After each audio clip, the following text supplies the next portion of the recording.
Team coverage from the Target 12 investigators. Former state representative Ray Gallison faces a federal judge for the first time since charges were brought against him earlier this week. As we reported, Gallison's accused of stealing hundreds of thousands of dollars from clients.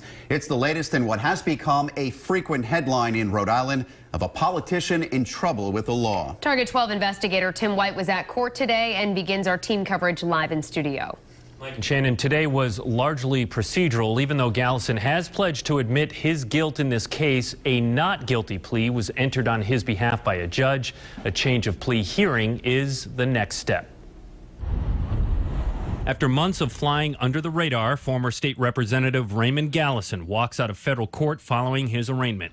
Mr. Gallison, have you apologized to the people you've hurt? What do you say to the people like to say anything to the people you've hurt? You feel any remorse? The 64-year-old Bristol Democrat hopped into a waiting car and took off. Gallison has yet to make any public comments about the case, even back in May when it first burst onto the public scene. Talk to my attorney, okay? And it's an embarrassment, a black mark to the state. Bristol resident Will Sousa Grappentine ran against Gallison twice for state rep and attended Friday's arraignment. If you were a friend of his, he loved you. If you ever questioned him, wrote a letter on one of his votes, he would just deny you and turn his back on you. And that's exactly what he did to the taxpayers of Rhode Island. Gallison is facing 9 counts that he essentially stole from law clients, including $678,000 from the estate of Raymond Medley, a Barrington man who died in 2012, and nearly $9,000 from the trust of a disabled person.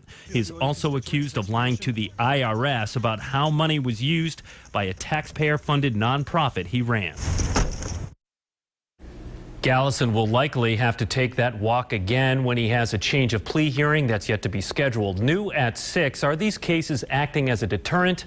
The state's top federal prosecutor weighs in. With the Target 12 investigators, Tim White, Eyewitness News.